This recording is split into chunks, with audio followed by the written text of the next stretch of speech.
आज Doubtnut app download करें। Doubtnut पर अपने सभी गणित, रसायन विज्ञान, भौतिक विज्ञान और जीव विज्ञान के डाउट्स का करो सफाया। बस प्रश्न की फोटो खींचो, एक ही प्रश्न को क्रॉप करो और तुरंत वीडियो सोल्यूशन पाओ। अभी डाउनलोड करें। प्रश्न में दिया गया है बेंजोइक अम्ल का अणुभार बेंजीन में हिमांक अवनमन विधि के द्वारा ज्ञात किया जाता है। ठीक है, यह बराबर है। ये किसके बराबर आएगा? सही उत्तर की चयन के लिए हमें चार विकल्प ए, बी, सी तथा डी दिए गए। तो देखिए कौन सा विलेय उपस्थित है? बेंजोइक अम्ल उपस्थित है। किस विलायक में उपस्थित है? बेंजीन विलायक में उपस्थित है। तो यहाँ पे ध्यान देने वाली बात यह है कि बेंजीन विलायक में जो बेंजोइक अम्ल है, बेंजीन विलायक में बेंजोइक अम्ल जो है वो द्विलक का निर्माण करता है। बेंजोइक अम्ल एक द्विलक का निर्माण करता है।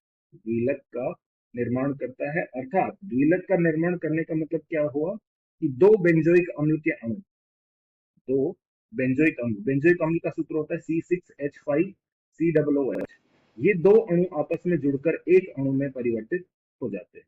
ये दो अणु आपस में जुड़कर हाइड्रोजन बंध द्वारा एक अणु की तरह व्यवहार करेंगे। इनमें हाइड्रोजन बंध किस प्रकार बनता है? देखिए, यदि बात करें दो बेंजोइक अम्लों की C6H5C डबल बॉन्ड O और एक तरफ COOH यूनिट को, कार्बोक्सिलिक अम्ल को हम इस प्रकार दर्शा सकते हैं। यदि दूसरी बेंजोइक अम्ल के अणु की बात करें तो C डबल बॉन्ड OH और इस कार्बन से C6H5 जुड़ा होता है। अब यहाँ पे ध्यान देने वाली बात यह है कि इस ऑक्सीजन और हाइड्रोजन के मध्य हाइड्रोजन बंध बनता है और इन दोनों ऑक्सीजन हाइड्रोजन के मध्य क्या बनता है? यहाँ पे हाइड्रोजन बंध बनता है, H बंध बनता है। ठीक है ना, ये भी हाइड्रोजन बंध ही है, H बंध ही है और H बंध बनने के कारण ये द्विलक का निर्माण कर लेते हैं। ठीक है, अगर द्विलक का निर्माण कर रहे हैं, ठीक है ना, तो इससे क्या होगा कि विलेय के मोलों की संख्या अर्थात बेंजोइक अम्ल के मोलों की संख्या क्या होगी? मोलों की संख्या जब हम हिमांक अवनमन विधि से ज्ञात करेंगे तो ये हमें कौन सी संख्या, जो प्रेक्षित या प्रायोगिक संख्या है वो कितनी प्राप्त होगी? वो हमें आधी प्राप्त होगी। ठीक है ना, जितने मोल सैद्धांतिक मोल होंगे, जितने सैद्धांतिक मोल अपन ने मिलाए होंगे, ठीक है, प्रारंभ में उससे आधे ही मोल हमें प्राप्त होंगे क्योंकि अणुओं की संख्या कितनी रहेगी? आधी रह जाएगी। ठीक है, अब प्रश्न हमें क्या पूछ रहा है? प्रश्न हमें पूछ रहा है कि इसका अणुभार क्या देखने को मिलेगा। तो देखिए अणुभार क्या होता है, यदि मोल और अणुभार को आपस में रिलेट करें, संबंध करें, तो मोल के बराबर क्या होता है? भार बटे अणुभार। तो यहां से यदि अणुभार हम ज्ञात करें तो अणुभार क्या होगा?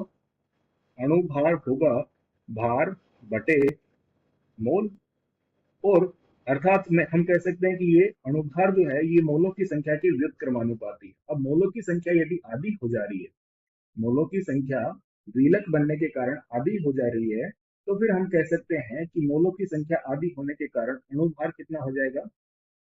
अणुभार इस अणु का दुगना हो जाएगा। यदि मोलों की संख्या आधी होती है तो अणुभार कितना हो जाएगा?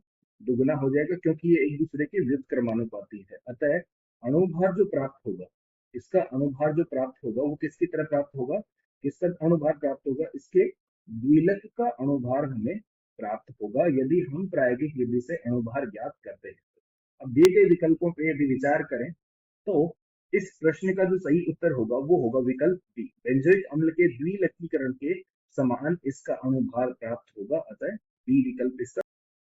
कक्षा 6 से 12वीं से लेकर नीट, IIT, JEE वो एडवांस के लेवल तक 1 करोड़ से ज्यादा छात्रों का भरोसा। आज ही डाउनलोड करें डाउटनेट ऐप या व्हाट्सएप करें अपने सारे डाउट्स 8400 400 400 पर।